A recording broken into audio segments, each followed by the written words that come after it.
오늘은 2025년 두 번째 온세대 예배를 우리 함께 드리고 있습니다. 앞뒤 보시면서 우리 서로 사랑의 교제를 나눕니다. 사랑하고 축복합니다. 사랑하고 축복합니다. 우리 성도 여러분들에게 하나님의 은혜와 평강이 함께 하시기를 주의 이름으로 축원합니다. 그렇게 하면 목사님에게도 하나님의 은혜와 평강이 함께 하기를 바랍니다. 이렇게 말씀하셔야 돼요. 하나님의 은혜와 평강이 우리 성도 여러분들에게 늘 함께 하기를 축원합니다.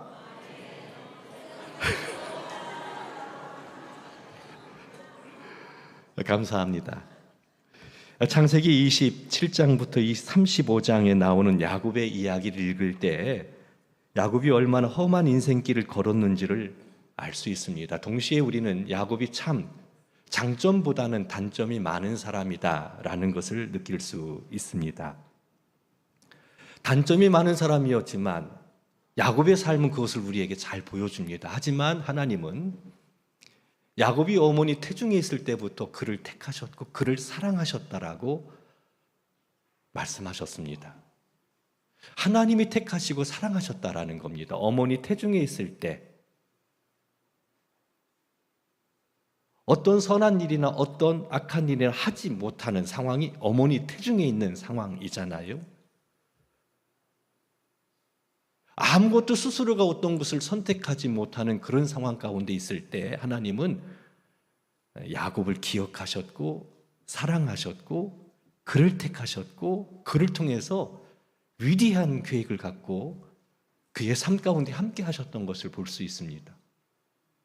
아브라함의 하나님, 이삭의 하나님, 그리고 야곱의 하나님, 그의 자손을 통해서 천하 만민이 복을 받게 하는 하나님의 꿈, 치우쳐 하나님을 떠나 온갖 우상을 숭배하며 목적 없이 살아가며 고통받고 있는 인생들을 하나님의 놀라운 축복의 자리로 이끌기 위하여 택하신 그릇이 바로 야곱인 것을 볼 수 있습니다. 그의 자손을 통해서 천하 만민이 복을 받는다라는 것은 놀라운 축복이 아닐 수 없습니다. 만약 하나님께서 야곱이 어떤 선한 행동을 했기 때문에 그를 택하셨고 사랑하시고 그 위대한 계획을 그에게 주셨다면 야곱은 하나님의 선택받을 수 없는, 하나님께로부터 선택받을 수 없는 그런 존재입니다. 그는 자격 없는 사람이었습니다. 눈이 어린 아버지를 속이고 형 에서를 속이고 욕심과 탐심으로 형이 받아야 될 축복을 빼앗아 버렸습니다. 그것은 야곱이 얼마나 허물 많은 사람인가를 단적으로 보여준다고 저는 생각을 합니다. 행실을 통해서 하나님의 사랑을 입었다면 야곱은 자격이 없는 사람입니다.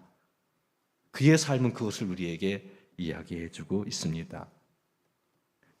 그 행실을 통해서가 아니라 어머니 태중에 있을 때부터 그냥 택하셨고 사랑하셨다라는 겁니다. 여기에 의문을 제기하는 분들이 많이 있습니다. 그러면 하나님 불의한 것 아닙니까?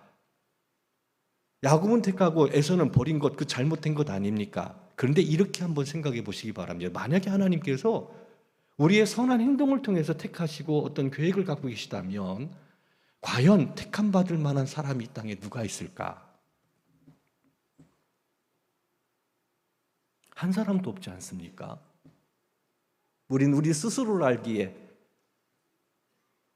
나는 하나님 앞에 택함 받을 만한 자격이 없는 사람이라는 것, 우리 스스로는 알기에 부정할 수가 없고, 성경은 또 이렇게 얘기하죠. 의인은 없나니 하나도 없습니다. 선을 행하는 사람은 없나니 하나도 없습니다. 하나님을 찾는 사람도 없습니다라고 이야기를 합니다. 전부 다 자격 미달인 거죠. 하나님께서 은혜를 베푸시는 것은 그냥 택하시고 사랑하시는 선행이나 노력 가지고 한 게 아니라는 겁니다. 은혜로 주신 거예요. 그래서 우리가 하나님 앞에 이렇게 예배 드릴 수 있는 겁니다. 이 거룩한 자리, 예수 그리스도를 믿고 그 은혜 가운데 거하고 영광의 나라에 대한 소망을 품고 오늘 믿음으로 살 수 있다라는 것, 예수님의 사람으로 삶을 살아간다라는 것은 전적인 하나님의 은혜이심을 믿으시기를 바랍니다.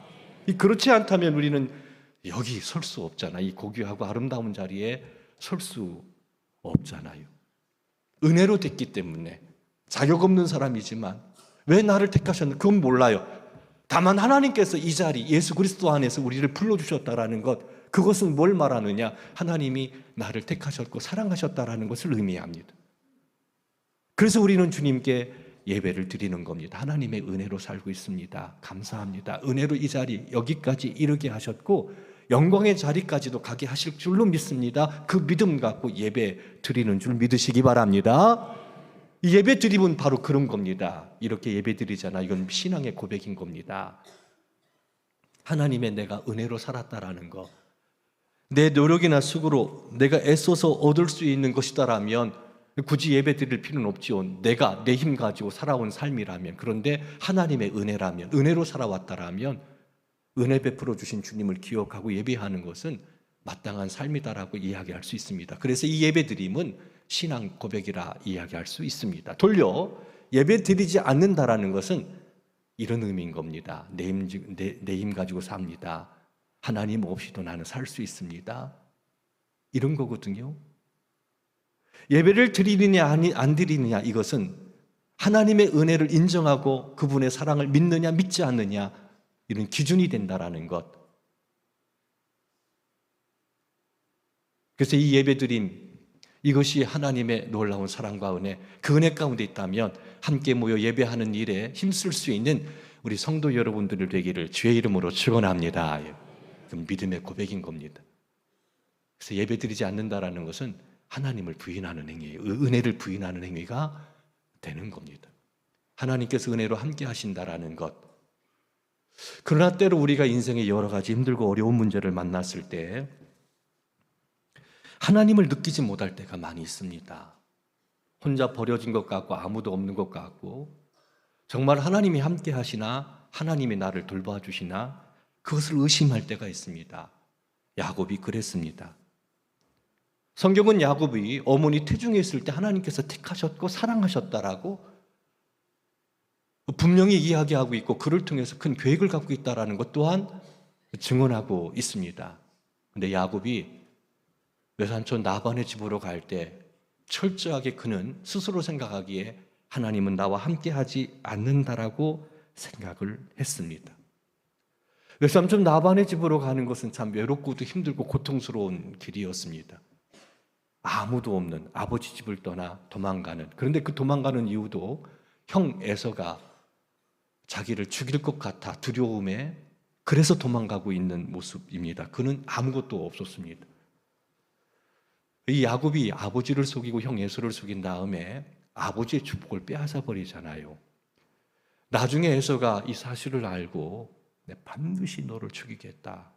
아버지 나이 많아 늙었으니 아버지 돌아가시면 내가 반드시 너를 죽이겠다. 그 뜻을 세웁니다. 그런 생각을 가지고 있으니 가정 안에 그 분위기가 어떻겠습니까? 야곱을 바라보는 에서의 눈이 이글이글 타들어갑니다. 저는 내가 두고 보자. 그 에서의 마음이 아버지 이삭과 어머니 리브가에게 전달이 되는 거죠. 불안해서 살 수가 없어요. 아주 분노하고 있는 에서를 바라보는 야곱은 또 어떻습니까? 그러니 하루는 이삭이 그의 외삼촌 라반의 집으로 이 야곱을 피신시킵니다. 형 에서가 죽이면 두 아들을 다 잃어버리는 것 아니겠습니까? 그러니까 고육지책으로 이 야곱을 외삼촌 라반의 집으로 피신을 시키는 거예요. 이제 야곱이 형을 피해서 도망가고 있다라는 거죠. 부엘세바에서 누스까지는 한 82km, 성인 남자의 걸음으로 한다면 사흘길. 광야와 같은 누스에서 그는 돌베개를 하고 돌을 베개 삼고, 그리고 겉옷을 이불로 삼고 잠을 자고 있었습니다. 무척 힘들고 외로운 시간이었을 겁니다. 아버지 집을 떠난 3일째가 되니까 충분히 그것을 우리는 느낄 수가 있습니다.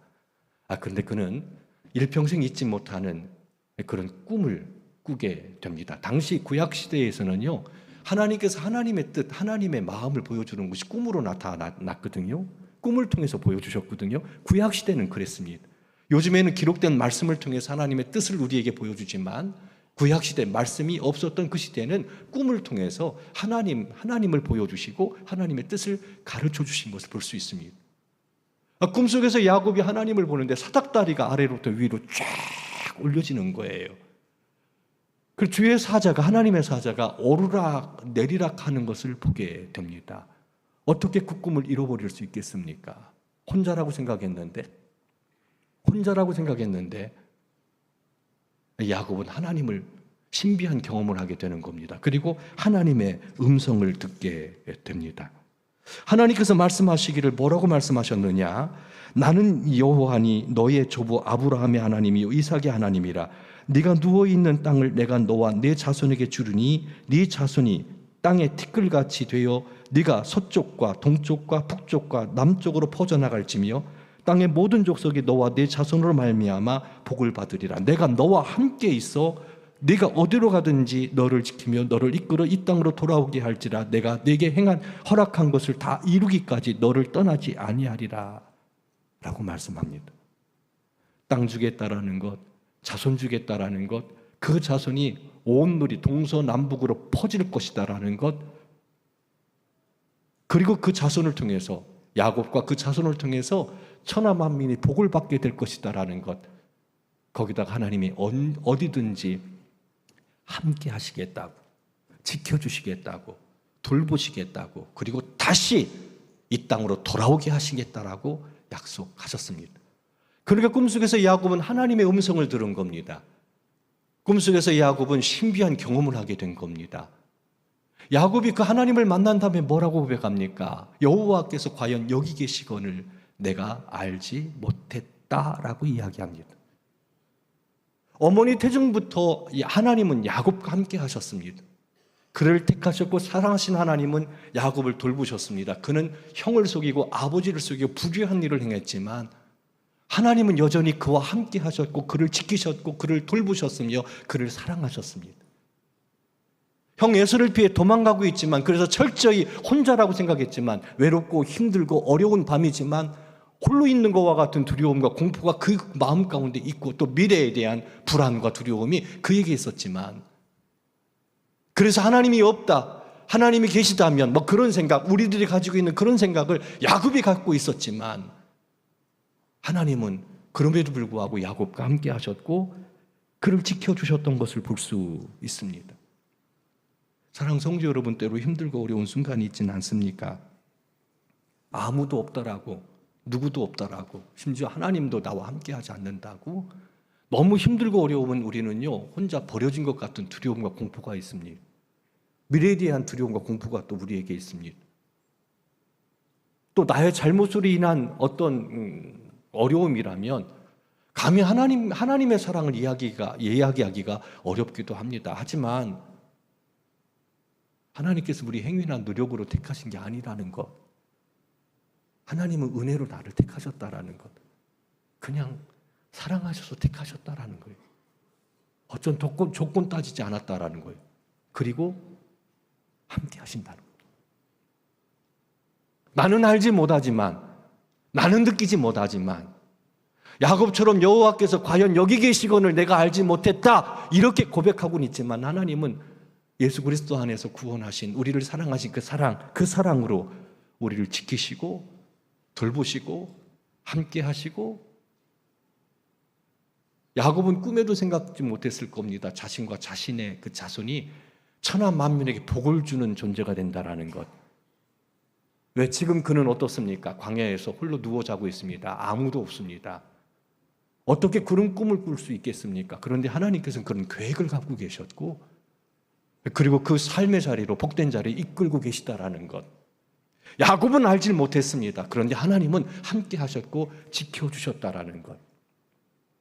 예수 그리스도 안에서 하나님은 우리를 결코 싫어버리지 아니하시고 한 번도 우리를 잊은 적이 없으시며 변함없는 사랑으로 저와 우리 성도 여러분들을 사랑하시고 선한 계획을 갖고 이끌어 주심을 믿으시기를 주의 이름으로 축원합니다. 이게 우리가 믿는 하나님이 변찮는 하나님의 사랑, 나를 버리지 않는 하나님의 사랑, 돌보시고 지키시는 하나님의 사랑. 우리는 알지 못한다 할지라도 하나님의 마음은 그렇지 않은 거지요. 부모님이 해준 게 뭐 있습니까? 교회가 나를 위해서 해준 게 뭐 있습니까? 때로 우리는 그렇게 얘기하지만 교회는 여러분을 사랑하고 우리의 부모님은 우리를 사랑하고 계시다라는 것 어떻게 의심할 수 있겠습니까? 하나님은 은혜로우시고 자비로우시며 그래서 예수 그리스도 안에 택하신 우리를 변함없이 사랑하시고 영광의 자리에 설 때까지 이끌어주시는 하나님의 열심히 우리를 붙잡고 있다라는 것, 우리를 이끌고 있다라는 것, 힘들고 어려워서 하나님을 알질 못하고 없다라고 생각하지만 하나님의 마음은 여전히 변함없이 우리를 사랑하고 있다라는 것을 믿으시기를 주의 이름으로 축원합니다. 그 밤에 야곱이 그걸 본 겁니다. 그걸 본 겁니다. 야곱의 마음이 어떠했겠습니까? 벌떡 아침 일찍 일어나서 베개로 삼았던 돌을 기둥으로 세우고 그 위에 비상금 또 급할 때 사용할 수 있는 의약품인 기름을 다 부어버려요. 그리고 이렇게 고백합니다. 여기가 하나님의 집 베델입니다. 베델이라는 것은 그 뜻이 하나님의 집이거든요. 여기가 하나님의 집입니다. 이곳이 하나님의 문이 있는 곳입니다. 하나님과 연결되는 곳이다라는 겁니다. 하나님께서 말씀하신 대로 내가 어디로 가든지 나와 함께 하시고 나를 지키시고 먹을 거 주시고 입을 옷 주시고 다시 돌아오게 하신다면 이곳이 하나님의 집이 될 겁니다. 하나님을 섬기겠다라는 겁니다.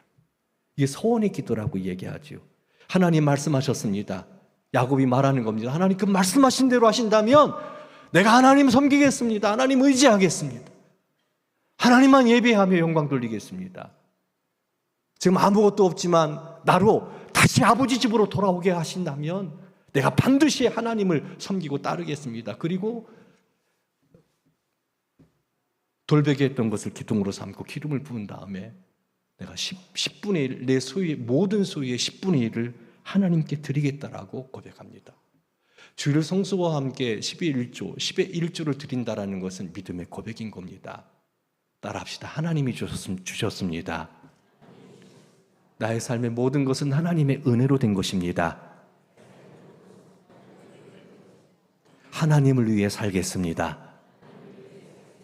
이것이요, 주일을 성수하는 것과 11조 예물, 헌물을 드리는 그 믿음의 고백이 되는 겁니다. 그 속에 담겨있는 의미가 되는 거죠. 우리 성경 공부하신 분들은 아실 거예요.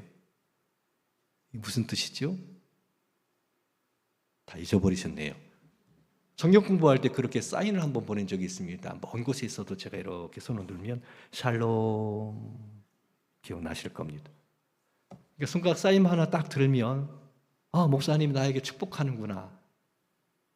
그리고 이제 이렇게 하면 저도 그걸 보고 저 성도님이 내 사인을 알아보셨구나.